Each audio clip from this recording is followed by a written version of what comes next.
What's up, everybody? Welcome to another episode of Retail Shenanigans. We have episode 2 loaded up right now with my second interview with a longtime friend of mine, Nathan Kirkendall. He used to be one of my assistant managers when I worked at Dollar General up in Pennsylvania. He also worked with me as a supervisor or product specialist at Gander Outdoors. Um, Very interesting person, longtime close friend of mine. So I'd like to go ahead and introduce him to the channel. Nate, how about you introduce yourself? How you doing today, buddy? I'm doing pretty good. My name's Nate. As Ray said, I was his assistant manager at Dollar General. I also worked beside him as a product specialist at Gander. Um, got a couple years experience, and I'm glad to be on the podcast. Well, we're very grateful to have you, Nathan. Thank you for taking some time to, you know, be here with us. It's still in the infancy stages. Like I said, this is episode 2, but we're going to continue to grow and expand. And I'm hoping, you know, just to keep this little train a going. So, the name of the podcast is Retail Shenanigans. So, all of you who've listened to the first one know I started off with my buddy DJ. And we were just talking about experiences, things we've done before in retail, what we've liked, what we didn't like, things of that nature. And I just figure right now with the whole global pandemic going on, and a lot of people are kind of losing their minds, staying at home, not having much to do, or if they are, having things to do is just getting repetitive. And on the flip side of that, where you have me, where I don't want to say it's not affecting me, but I'm just working all the time anyway because I'm essential, as they put it, essential. So we're gonna go ahead and get started, Nate. I have a couple questions for you. First All right. one is, how long did you work in retail, and are you still working retail? No, I'm not in retail anymore. It's both a positive and a negative there. All right. Um, but I got about, I want to say, 3 years in retail and sales experience, working with, people of all different types. Okay. Now, included in that, I know you said 3 years of retail, but correct me if I'm wrong. Didn't you also sell vacuums door to door as well? Yep, I've been a vacuum salesman. I've also been a life insurance agent, Oh and boy. working in that type of sales as well. God, and I know that's not exactly retail, but that's still sales, and that's dealing with the people. Yep, Oh man, sales in general, it's a doozy. But anyway, it's a tough business. so you said 3 years, and you've done that, and you did your door-to-door sales as well as insurance sales for Yep, a couple years, correct? yes, Okay, and then you said currently, if I remember correctly, before the podcast, just in our friendships and talking, you had said that your wife is mhm, currently working not for Target, but she works at Target, and she sells gets people to sign up for phone plans and cable, correct? yes, yeah. Okay. So she works in retail selling, like digital packages for internet providers in our area. She also sells phone plans and phones, and just works in that overall customer servicey uh, type of atmosphere. Okay. No, I totally get that. And you said she is elected to stay home during all this because she doesn't want to run the risk of catching something and bringing it home to the family, correct? Yeah, I mean there was people in there, they're coughing and wiping their faces and then touching her phone. Like she, part of her job is to actually hand people her phone so they can talk to sales reps from that company. And she was being very careful, but it was getting to the point where it was really scaring because we have children. She wants to look out for them as best that she can. So it just worked a lot better for her to do a little bit of a self quarantine and stay home. No, that's totally understandable.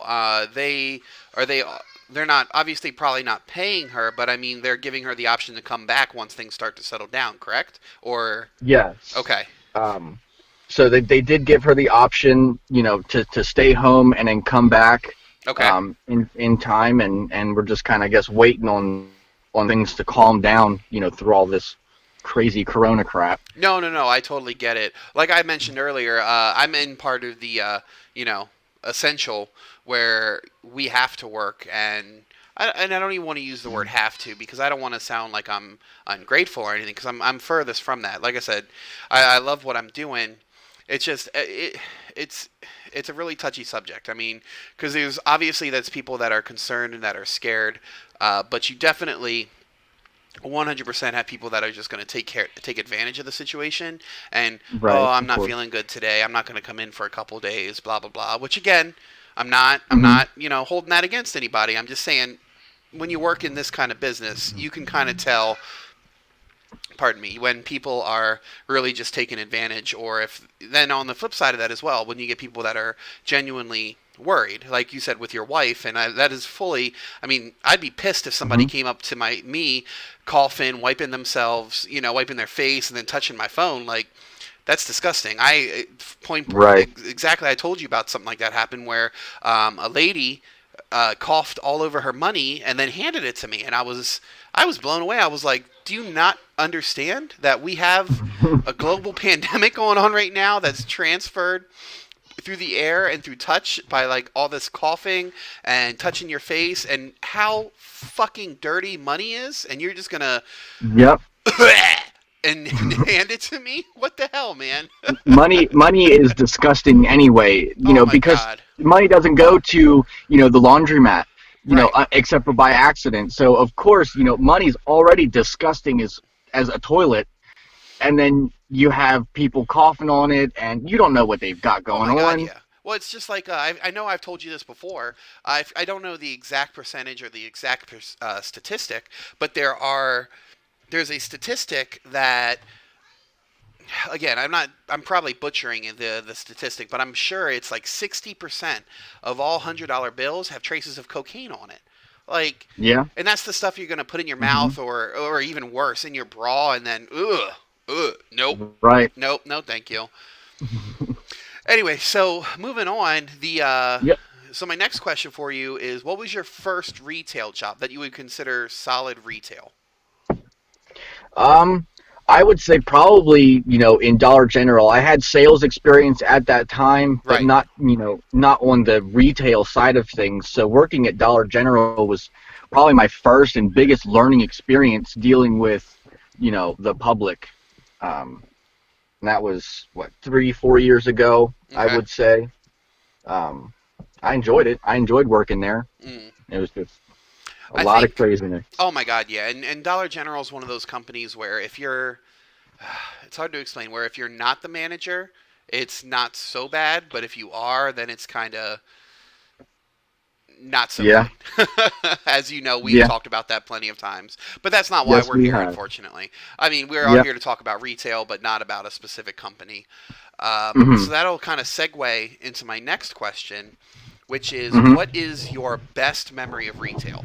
Doesn't necessarily have to be something crazy awesome, but is there something that you can remember in your retail career, as the relatively short as it is, that you can recall, that it's just your solid best memory? I would probably say my solid best memory would have to be the I am the manager moment. So when I was working at Dollar General, we had a woman that came in regularly, and she loved to complain about this price or that or something. And this woman, I just got the shits of it. And this Okay. woman came in, and we had, bags of chips on sale. She went and bought a completely different brand. Okay. It wasn't even the same maker of chips, and brought them up to the register. And she said, "No, I got them from this area right here." So of Right. course I'm like, "Really sorry. Let's go take a look at the tag, and we'll try to figure this out for you." And I said, "Unfortunately, I can't give you that price because those are on the other side of the aisle. There's no way you could have gotten them from over here."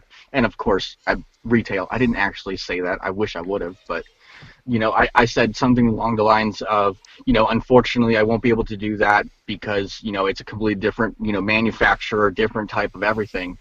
And she demanded to see the manager, and I got to stand there at the register and look her dead in the eyes and say, "Ma'am, I am the manager." And the look on her face went from "I'm Yes. about to get you in trouble" to "Oh shit, maybe I should just get my stuff and leave. Yes. Oh my God. That a similar instance happened with me at Dollar General. There, it was right before you started. When you Hmm. know exactly who I'm talking about because I'm sure you ran into her. It was the lady, the blonde-haired short lady who couponed. Hmm.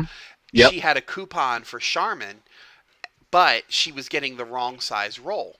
She had a Yeah. coupon for like the I want to say the 12 or the 18 roll, and she was trying to use it was like a $3 off coupon, $3 or $4 off for the 4 pack, which the 4 pack Hmm. itself was only again $2 or $3 when it was on sale or whatever for the little 4 pack.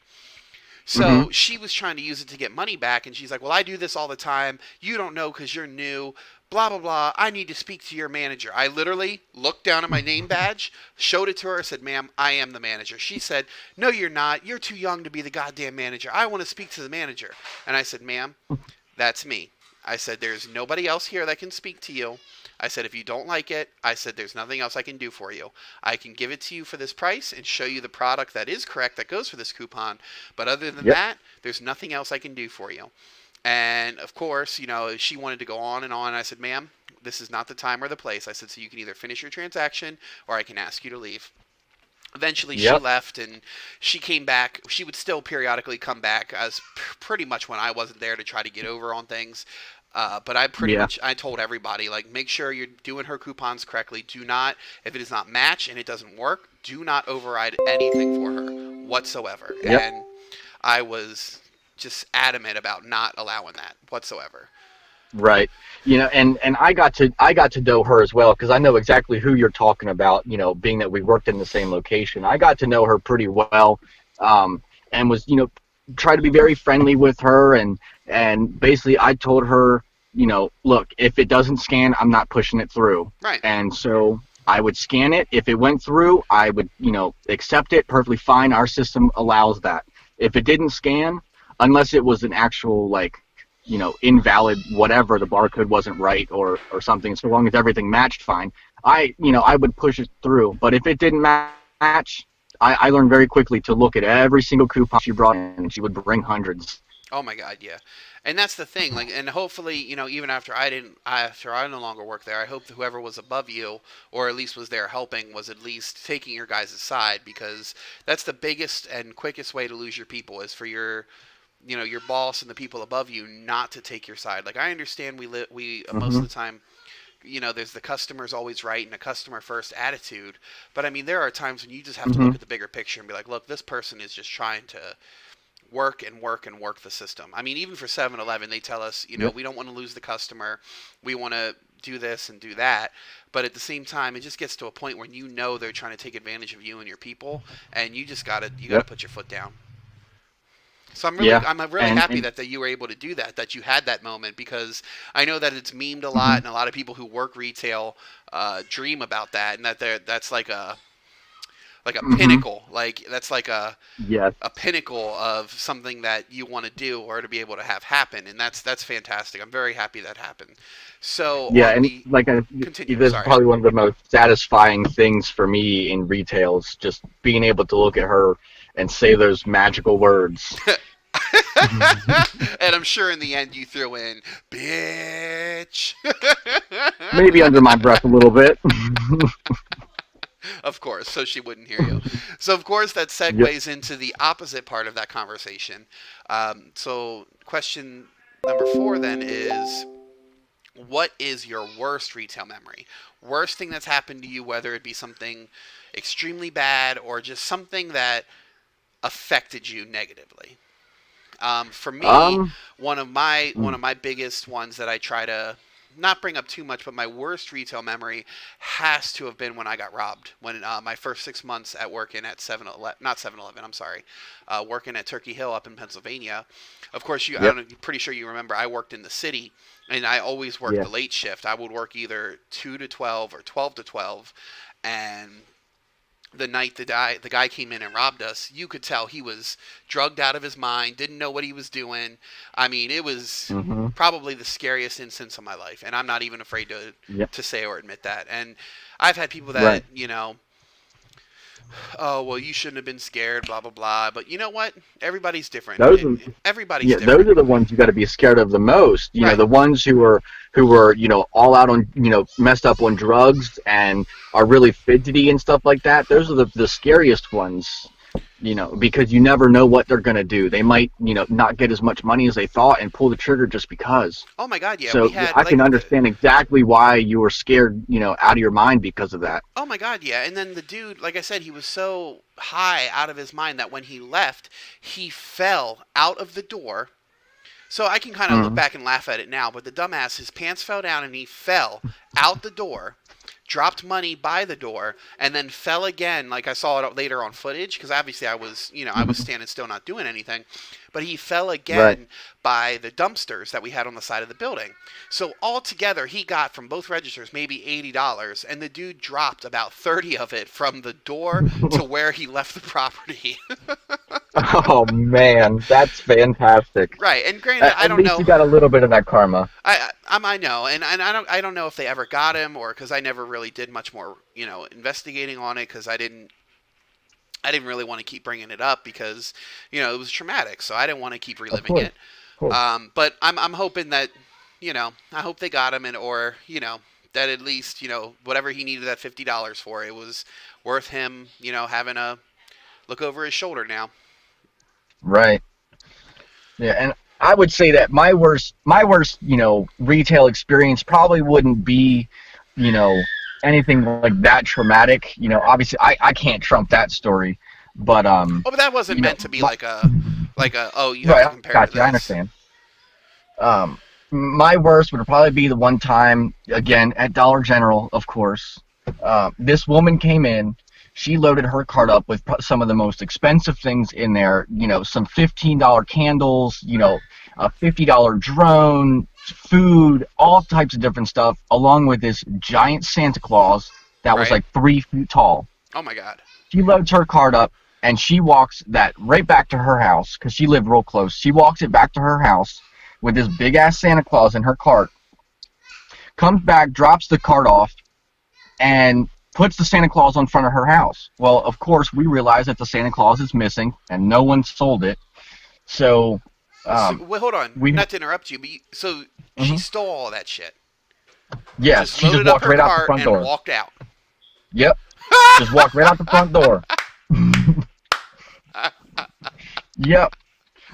But Balls, man. it gets way worse. Okay, Believe me, it gets way worse. I'm listening. So we figure out who she was, and we find out that 2 days prior, she comes in, pulls a bunch of stuff off of our shelves, and then returns it. One of the people who was there just returned all this stuff without a receipt and gave her Oh like full credit shit. for it. It was actually a good thing because we had her name, her address. We had pretty much everything but her social security number, and so we recognized the woman, Right. and that we call the police and say, hey, she stole all this stuff. So the police show up to her house, and there stands right in front of her door the big Santa Claus that we had video footage of her stealing. So the cop gets it, brings back the Santa Claus, the drone, and I think something else, returns the property, you know, and then of course, being in retail, we say, hey, do what you have to do to prosecute whatever it might be. She comes in 2 days later and does the same thing. Oh Steals the my drone, the god. Santa Claus, and some other stuff. And You're we finally we start catching on. This woman is going to come in here every few days. In the end, she ended up getting it. It turned from petty theft misdemeanor all the way up to I think it's a class 3 felony for repetitive petty right. theft. Jesus. And yep. And she kept claiming that she had dementia, but she could remember that she's not supposed to be in the store. She can remember that she's stealing stuff. She remembers what she stole, but she, claims dementia about the whole situation. And the last time I remember seeing her, I'm sitting outside. I was on break in my car, and I see her come across the parking lot and start going for the doors. And I just walked over, and I kind of snuck up behind her a little bit. I said, "What are you doing?" I scared the hell out of this woman. And she's like, nothing, I'm just looking for cigarettes. she was walking around the parking lot picking up cigarette butts. Jesus. So Yeah, she so that very was. well could have had something wrong with her, but at the same time, there's no way to know. And I hate to do that, and I hate to be that person that laughs at this person, but at the same Hmm. time, it's just like, Oh, come she on. didn't. The police found that she didn't have any kind of medical history of it. She wasn't diagnosed with it. I believe she went to prison. The store manager at the time actually had to go to court and basically file the complaint and be a witness. The police had footage, the whole nine of all her thefts. I mean, and they had, I think, 12 different neighbor complaints on her as Wow. well, So not only, stealing their lawn stuff and then oh sticking it in her God, front lawn. that is Yeah, I believe she. so. So not Hmm. only was she stealing from you guys, she then was going to the people she lives with and lives near, and was just Hmm. like, "Oh man, this looks really good. I'm gonna put this in my fucking front yard." Yep. I remember seeing the one woman after I kicked her out for probably the eighth time. The Okay. one woman's like, "Yeah, that's my neighbor. Just over, Halloween, she stole half my Halloween decorations and put Oh them my in her God. front lawn." So I went over and I called the police and I went and retrieved my stuff. And she's like, "I have to start taking pictures of all my decorations out front." Jesus. It was bad, and I if she does have something wrong with her, I do feel bad about it, but at the same time she showed no signs of having any real mental illness other than maybe kleptomania. Right. But yeah, that was probably my worst experience in retail was dealing with that headache. Oh boy. No, I can definitely understand that, and that's such a touchy subject because, of course, you can't. If you try to say anything, then of course there will people that'll jump down your throat. Oh, well, she's clearly not well, and this, that, and the Mm. third. But at the end of the day, Right. you have to, you've got to draw the line somewhere because it's just like yeah, that's not your product and your merchandise. But if you're not taking care of the Hmm. situation and recording it, or trying to do something about it, eventually they're going to send loss prevention and they're going to be like, why are you just letting people walk out with stuff? Right. But on the flip side of that coin, too, loss prevention can also be like, it's not your problem, because that happened to me. Because, I Hmm. worked in the dead center of the city, Yep. and we had kids that would shoplift like crazy. And it got to the point where this kid brought in a gym bag and was filling it up in the store with beef jerky, soda, candy, everything he Oh could get his my. hands on. So I called the police. And the Hmm. police literally picked him up right as he was going outside of the store. Yep. So they got him, and it was like maybe the next day. It could have been the same day, but I'm pretty sure it was the next day, where I get a call Hmm. at the store, and it was HR. Or no, sorry, it was Yep. loss prevention, and they were like, "Yeah." They asked to speak to the manager, and I said, they weren't there because it was already like 3, 4 o'clock in the afternoon, and I Right. told them that I'm the only one there, blah, blah, blah. And they said, well, is Raymond Howard there? And I said, well, that's me. What can I do for you? And the lady was like, yeah, we Hmm. just got a complaint that a customer said that you had their kid arrested. And I said, well, I had a kid arrested yesterday who stole an entire gym bag full of merchandise from the store. And she's like, well, you can't do that, blah, blah, blah. And I'm like, well, what do you mean? I work here. Do you not want me to protect the store's merchandise and to stop people from stealing from us so we stop having these bad inventories? Oh, well, that's not your Hmm. job. Really? Oh, okay. Well, if that's not my job, then I'm just going to stand here and let everybody walk out with your store. And then when you come back at us and try to accuse us for stealing everything because the inventory is so fucked up, I'm going to tell you, Hmm. I'm going to point blank say, well, this person from loss prevention said it's not my job. Right. BS, man. Total BS. Hmm. Um, Yeah, sometimes they work against you, sometimes they work for you, and I guess that's one of those times where they work against you. Oh my God, yeah, because of course they were worried about getting a lawsuit, and they wanted to be like, oh well, Turkey Hill didn't call the police; it was this employee, so sue them, not Turkey Hill. At the Whatever. same time, they were committing a crime. Oh yeah, Working at Turkey Hill, you might not be a mandated reporter type of person, but at the same time, like you kind of like you stop a crime. well, Well, it I just it mean, gets to come the point on. where you feel sorry for people, but there comes to be a point where it's just you have to draw the line. It's like Yep. I tell my employees all the time, if you're hungry and you're coming to work and something happened, especially right now with everything, all the craziness going on, and Hmm. people losing their jobs and partners, might not be working, and they might be the only person in their house working at this time. And if that's the case, I tell them, look, if you come in and you're telling me you're hungry or you need this or you need that, tell me. If I can, I will get you something to eat. If you're telling me like if you're telling Yep. me, you can't afford to, go get deodorant or something for yourself, or your kid needs food, tell me, and if I have the ability, I will go help you with that as much as I can. But don't steal Yeah. from me. The second you steal from me, I lose all sympathy for you. Yep. 100%. Absolutely. And if that's a terrible thing to say, then I'm sorry. Then that makes me, if you want to say that makes me terrible, then fine. But that's just my honest opinion, and I will help you to the extent I can. But do not steal from me. You know what I'm saying? Yeah. Yeah. I got you. Okay, so that'll kind of segue into the next part, which is Oh. now that I know that you currently are not in retail, I know your wife is, but you Hmm. currently aren't.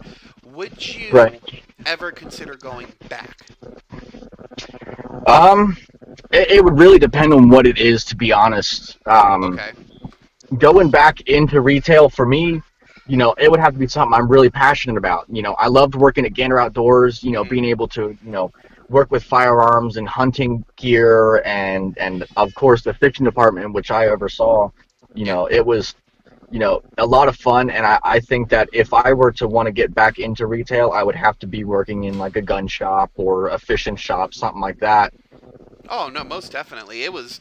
I've said it to everybody that's ever asked me, whether it was Gander Mountain or Gander Outdoors. That was my favorite job I've Hmm. ever had. Yeah. I enjoyed the people I work with for the most part. Hmm. The job I was doing was great. I liked the boss that we had. Brent, I thought was a fantastic person. He Yeah, he definitely was. cared about people. Hmm. I definitely, I definitely see what you're saying there. So, in order to go back, it would have to be something that would make you, that would impassion you, that would make you want to Right. strive. Because I know at Gander Outdoors, not only was there the hourly wage, but there was also commission on top of that. So Yeah. that's definitely something. I mean, unless they changed it after I left, but I know there was no commission cap, so you could sell the hell out of everything that you could to get all that money. Yeah, as far as I know, after I left, it was the same system. There was no cap or anything like that. Which it was very nice, to be able to have that, you know, semi unlimited income, that seeing that nice big extra paycheck, No, I understand, and it added on. definitely, and that's just the thing too. Like if you're good at it and you're good at sales, you can kill it.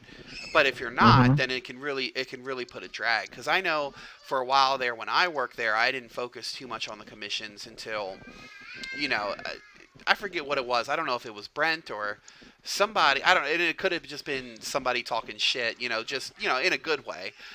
Yeah. Just talking smack, all this other jazz that really lit a Hmm. fire under my butt to start selling again. And I know once I started selling again, I was like, maybe I should focus on this a little bit more because the checks were definitely awesome. Yeah. And there was some times where I lost my edge, or I focused elsewhere Right. and didn't do too much as far as selling was concerned, and selling the metrics and gaining that extra commission. But there was also a lot of times where it was like the same as you, someone challenged me and I said, all right, let's do this, and we'd both go in and just sell the hell out of those metrics. No, most definitely. It's definitely a job I would go back to. Maybe like a job like Yeah. that. With everything that Hmm. happened with Gander Outdoors in the York area and things of that nature, and how much we were lied to by the upper people, not by Brent, but I'm talking about Right. like Marcus and all that other people. But again, that could be a Yeah. discussion for a different podcast, different Yeah. day. but I definitely enjoyed it. I mean, the people we worked with were fantastic for the most part. A lot of the customers were pretty awesome, and it was definitely an interesting experience to be able to help people, especially those that were getting their first firearm and that they wanted Yep. information. That was awesome to be able to say, well, what do you recommend, and you can show them. Hmm. What you legitimately recommended, not just trying to worry about, oh, I'm going to sell you the most expensive gun, because that wasn't me. Right. I'll tell you I'm straight same up. way. Straight up. If somebody comes in, well, what do you Hmm. recommend? To this day, I will always tell them it's the Shield. I mean, that's what I carry. That's what I like. I love it. Yeah. I mean, and I will still to this, even though I'm no longer in the firearms business, I will still tell them, hey, Shield's the way to go. But then Yeah. like let's say Keith. Keith would tell him, oh, go to Taurus or get a yeah, it was Keith with Taurus, right? I No, no, believe no, so. no, Yeah. Ruger, Keith was a part. Ruger and Yes. Taurus. Yeah, that was Keith's thing. And again, they were all Yep. everyone had different opinions, but nobody was Hmm. back there just misleading people. You know what I'm saying? And that's what I Right. genuinely liked it. And of course, we all had our universal most hated firearm Oh my in the god. firearms department. Oh my god. Yeah. It's funny that you bring that up. We were because I work for 7-Eleven down here. One of the I want to say it's Brinks, yeah, that comes down and does the ATM. So Don't tell me.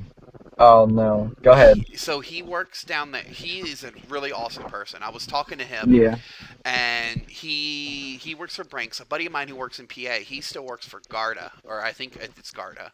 But I was just talking to Hmm. him about the differences. I told him, I said, my buddy likes his job. I said, but they definitely don't make enough money.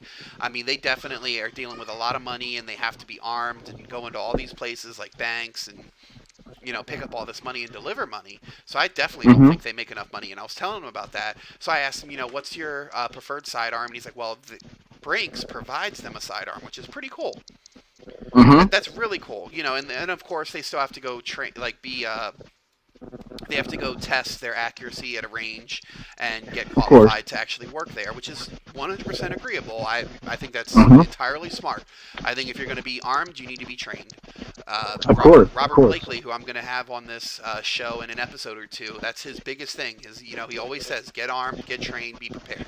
If there's anything I've ever heard Yep. Rob say more than anything, it's those three statements. Yep. I remember hearing it a bunch of times too. I think that's actually going to be on his gravestone: is get armed, get trained, be prepared. Yep. But no, Makes sense to me. but anyway, like I said, I was talking to him, and he said I was telling him about how up in with Garda that my buddy worked at, that they don't provide them firearms, that they have to bring their own. And they said one of the Hmm. dudes on his first day brought a high point. I really didn't want you to say that, but I saw it coming. And as soon as and of course, never met this guy before until he came in and started doing the money for my ATM. And I told Hmm. him that, he lost it. He started laughing. He said, did they fire him instantly? Like, That's perfect. right? I was like, I hope they did, because that is a little ridiculous. Yeah, Um, I get, I can kind of see where the guy's coming from. Maybe he didn't know too much about firearms, and maybe the person was like, "Hey, you're just trying to get the job, so go cheap, and once you get more money, like upgrade from there." So I can understand why someone would be like, you know what, $160 for a pistol, I'll take it just to get me started. I really wish that the person that sold it to him was like, "No, you probably shouldn't do this." Right. It's like I But told him, and it's funny. We always said it in back at the gun counter. But I told the Brinks guy, I said, "Yeah," I said, "that's the boat anchor." He said, "Yep." He said, "Because that's about as good as what it's used for." yep. I mean, I've had tons of jokes about High Point and as Oh a my god. whole. There was one I saw. I guess somebody was trying to defend it, saying it's the most customizable handgun in the market. And I'm like, "Are you fucking kidding me? Are you really being serious?" But anyway, Well, we're getting way off topic now, getting into guns, and that's not what we're yeah, here for today. Anyway, so right. let me wrap it up with my last Hmm. question for you. Since you are no longer in retail and having to deal with the coronavirus, but with your retail experience and how people are, What would Hmm. you say as far as, do you have any tips or ways to deal with things for those that are currently working retail, or those that are like, man, I work retail and I'm getting ready to quit. It's my only income, but I'd rather be broke than deal with this. Do you have any input for those people? Any tips? Anything you'd like to say? Um, I'd say the one thing that I've heard the most, and especially right now with lines being as long as they are, um, I'd say my best piece of advice for anybody is stop saying I'm sorry for the wait, because that's telling them that they, the store or the cashier, whomever, is the screw up, and that person, subconsciously is just going to be more aggravated. Instead, compliment them and say thank you for your patience. Okay, that's Especially with interesting. these huge long lines. I understand. My wife stood for 45 minutes in line at Giant a couple of weeks ago, um, and of course the cashier said, "I'm sorry for the wait." And it really comes down to a psychology thing in the customer's eyes. They're thinking, hey, I did something good here, and it's going to change the whole transaction. And you change one transaction and one turns into two, and before you know it, you have a whole good day because people weren't treating you like shit, just from one single sentence. No, I um, gotcha. I definitely, I do a version of that. I do, if like we get really busy, I tell them, I do apologize for the wait. Thank you for your patience. But that's definitely an yep. interesting way to look at it. I would not have Hmm. considered that because, again, I always come from that customer first mindset where it's, we always want to make sure the customer knows they're appreciated. But I'm gonna have to give that a shot Yep. this week, see how it goes. Tomorrow starts the new week. Well, not really, but it's Monday, so of Hmm. course, people are Monday blues or whatever they want to call them. But it's Yep. definitely interesting, and I'm really glad that we were able to sit down and do this because I always hear, how do I put it? You always see the people that are always complaining about retail or how this cashier was terrible or this, that, and the third, and then you always Hmm. hear and then you hear from the other side of it when it's just the retail workers are always bitching and complaining and they always say they hate their job. Trust me, there are days I hate my job. There's days I hate working Yeah. retail. I get it. I 100% do. But at the end of the Hmm. day, it's, it's if it's what we're doing, hey, let's stick with it. Let's see what we're doing.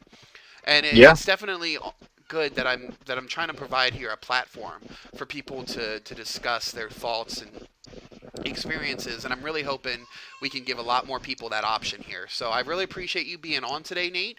Is there Of course. any last minute input or last things you want to say before we head off here? Um, I guess my last statement would be, the customer may be right always, but not always at the same time.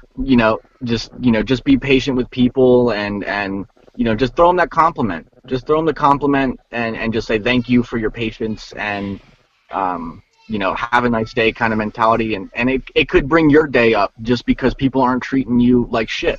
Oh, most definitely, And 100%. All it takes is one random act of kindness to make your day. 100%. exactly. And I just want to say thank you to all the retail people out there. I know that shit's Yes. crazy right now. Yes. Having to clean up the counters Oh my every God.